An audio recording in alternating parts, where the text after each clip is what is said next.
Hello दोस्तों, कैसे हैं आप सभी लोग।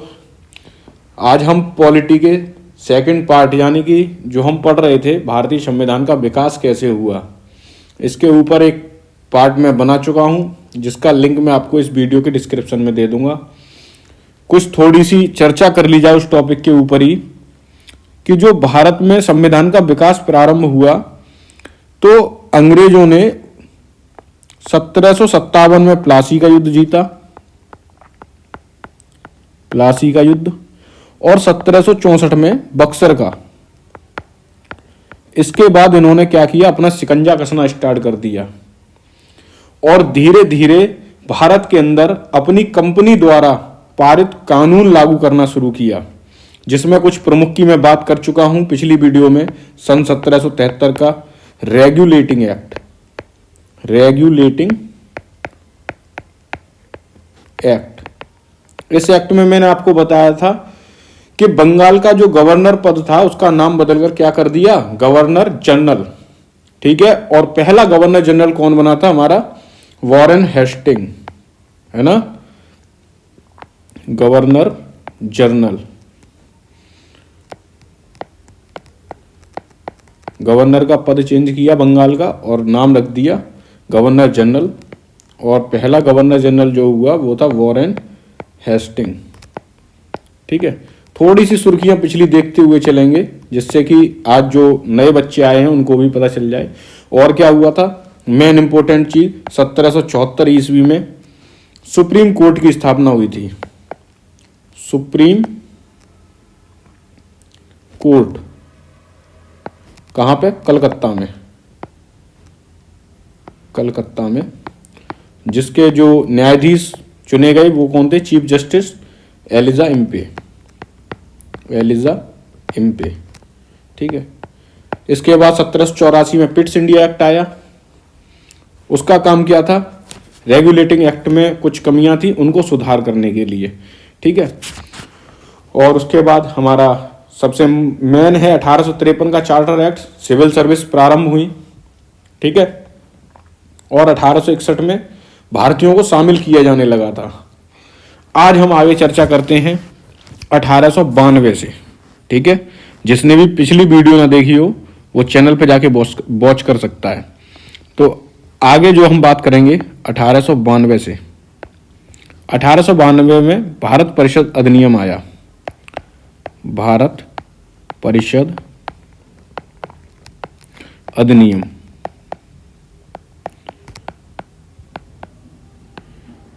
देखो, इस अधिनियम की खास बात क्या थी, अगर बस इंपॉर्टेंट फैक्ट पे ही बात होगी कि इस अधिनियम में बस जो भी मेन काम हुआ, मद्रास, मुंबई और बंगाल में, कहां कहां, मद्रास, मुंबई और बंगाल में विधान परिषद का गठन हुआ। किसका, विधान परिषद का, परिषद का गठन हुआ। ठीक है, परिषदों का गठन हुआ। आगे आप अपने नोट्स बनाते हुए चलिए। उसके बाद हमारा सबसे मोस्ट इंपोर्टेंट जो अगला पार्ट आता है वो है 1909 का। 1909 मार्ले और मिंटो सुधार, मार्ले मिंटो सुधार।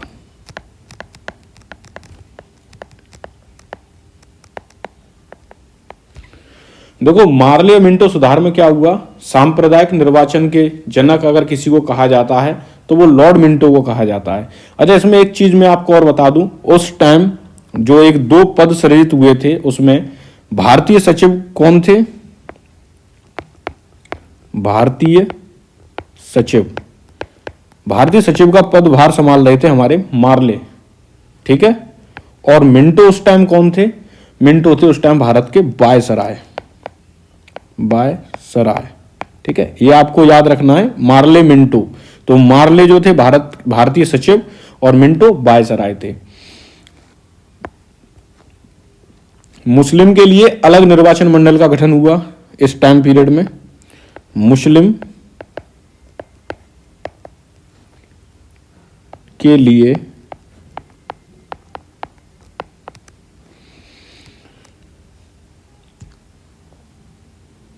अलग निर्वाचक मंडल का गठन, अलग निर्वाचक मंडल का गठन। ठीक है, और निर्वाचक मंडल का गठन हुआ तो सांप्रदायिक निर्वाचन के जनक जो जाने जाते हैं वो लॉर्ड मिंटो ही जाने जाते हैं। सांप्रदायिक निर्वाचन के जनक, एक पॉइंट इसको भी लिख लीजिए, सांप्रदायिक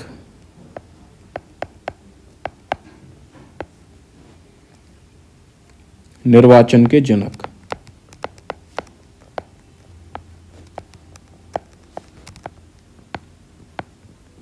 किन्हें माना जाता है? मिंटो को, लॉर्ड मिंटो को। ठीक है, तो उस टाइम पीरियड में ये घटनाएं हुई थी। ठीक है, बहुत सी चीजें हैं इसमें, जैसे भारतीयों को भारत सचिव एवं गवर्नर जनरल की कार्यकारिणी परिषदों में नियुक्त भी किया जाने लगा था। ठीक है, लेकिन इंपॉर्टेंट फैक्ट की बात की जाए तो सांप्रदायिक निर्वाचन के जनक मिंटो और मुस्लिम के लिए अलग निर्वाचक मंडल भी बनाया गया था 1909 मार्ले मिंटो सुधार के अंतर्गत। ठीक है, नेक्स्ट जो आता है हमारा 1919 मॉन्टेक्यू और चेम्सफोर्ड सुधार। मॉन्टेक्यू चेम्सफोर्ड सुधार। देखो इसमें अभी वही कहानी चलेगी। मॉन्टेक्यू कौन है? इस टाइम भारत के सचिव। ठीक है, भारत सचिव, शॉर्ट में लिखता हुआ चल रहा हूं, आप सभी लोग बस अपने नोट्स बनाते जाएं। चेम्सफोर्ड कौन थे? वायसराय। ठीक है, तो 1919 में मॉन्टेक्यू चेम्सफोर्ड सुधार आया, जिसमें भारत के सचिव थे मॉन्टेक्यू और चेम्सफोर्ड थे वायसराय। इस अधिनियम के तहत एक बहुत बढ़िया कानून बना, जिसमें महिलाओं को पहली बार मत देने का अधिकार प्राप्त हुआ। ठीक है, महिलाओं को पहली बार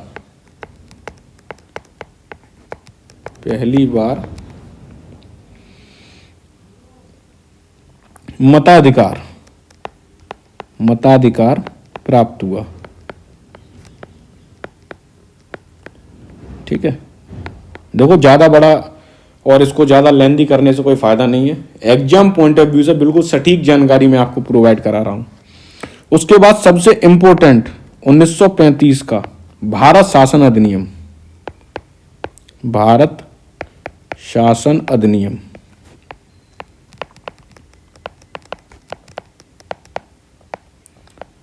ठीक है, ये इस अधिनियम के तहत क्या हुआ? भारतीय संविधान का मूल ढांचा तैयार हुआ। पहला पॉइंट लिख लो, भारतीय संविधान का मूल ढांचा तैयार हुआ।